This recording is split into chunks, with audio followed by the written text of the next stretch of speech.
rooted in respect. His demand for reform of the United Nations Security Council was music to Africa's ears. For too long, decisions affecting our continent have been made without us at the table. We are home to more than 1 billion people, yet we have no permanent voice in the Security Council. When Jaishankar declared that reform must address the historic injustice done to Africa, it was a moment of recognition and solidarity we have long awaited.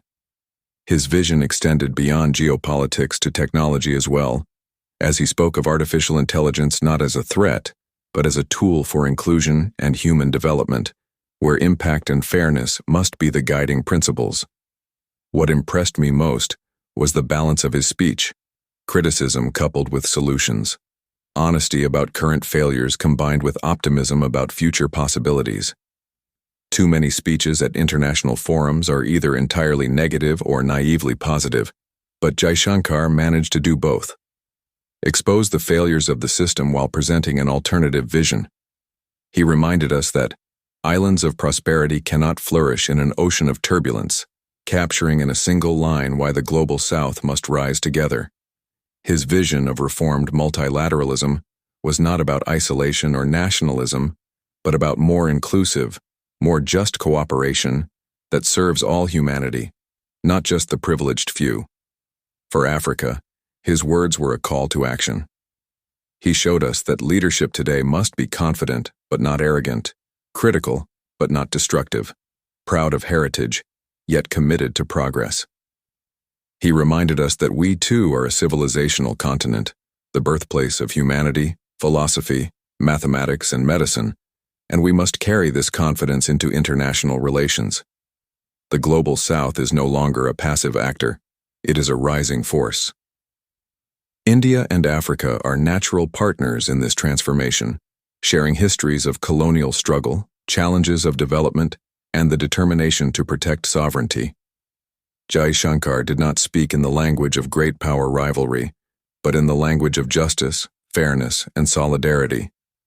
This is the kind of leadership the world needs. Leadership that uplifts rather than dominates, that creates opportunities rather than hoards them. His words reminded me of the great Pan-African leaders who once declared, "We face neither east nor west, we face forward." That is exactly what Jaishankar embodied, not trapped in old divisions, but looking ahead to new partnerships and new possibilities. His speech proved that nations of the global South do not have to wait for the North to change. We have the resources, the ideas, and the courage to shape the world ourselves. He showed us that the international order is not fixed or permanent. It can be reshaped with vision, unity, and determination. The future of the United Nations, as Jaishankar said, must be defined by leadership and hope. But that leadership will not come from the same powers who built a system of inequality. It will come from nations like India, and it must also come from Africa. We cannot remain passive observers while others decide our fate. We must rise with confidence, take our seat at the table, and contribute actively to building a fairer world order. In the end, Jaishankar's speech was more than a statement. It was an invitation to the global South to rise in unity, to reclaim dignity, to walk together towards a new vision of justice and equality. It showed us that change is possible, that another world is within reach, and that the time for action is now. The world will not change for us. We must change it ourselves. Brothers and sisters, the leadership for change is here. The moment for courage is upon us. Let us move forward together, Africa, India, the entire global South, confident in our heritage, proud of our strength, and united in building the just world our peoples deserve. The words of India's External Affairs Minister Dr. S. Jaishankar at the United Nations were not just a diplomatic address, but a bold call for justice and a roadmap for the nations of the global South to reclaim their rightful place in the world. When he began with Namaskar from the people of Bharat, it was more than a greeting. It was an assertion of authentic identity, a declaration that Bharat, not India, is the true name of a civilizational state that refuses to be defined by colonial nomenclature. This simple but profound gesture resonated deeply with us in Africa. For we too know the power of names and identity, and the importance of reclaiming them. Jaishankar's assessment of the United Nations was refreshingly honest when he said, "An objective report card will show that the UN is in a state of crisis." For decades, smaller nations like ours have experienced the failures of this institution, created supposedly for all humanity but long serving the interests of a few powerful states.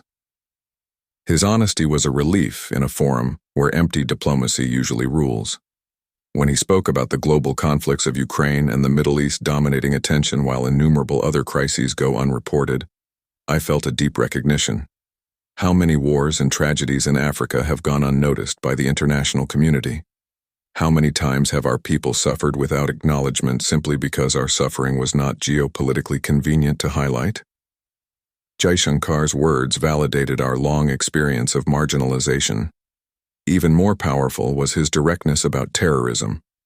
By naming India's neighbor as the epicenter of global terrorism, he showed a kind of courage in diplomacy that Africa has desperately needed. Too often we have been asked to hide behind euphemisms and polite language, but Jaishankar proved that it is possible to be diplomatic and truthful at the same time, to be respectful, yet uncompromising. His call for relentless pressure on the entire ecosystem of terrorism resonated with our own struggles in the Sahel and beyond, where terrorism feeds on bigotry, violence, and fear every single day. Jaishankar's words on the pandemic struck another painful chord. He reminded the world how access to vaccines was denied to poorer nations, how discriminatory travel bans were imposed, and how our people were treated as testing grounds. We in Africa remember this humiliation all too well. As he rightly said, nations that had been left to scramble to survive were later subjected to sanctimonious lectures about governance and preparedness.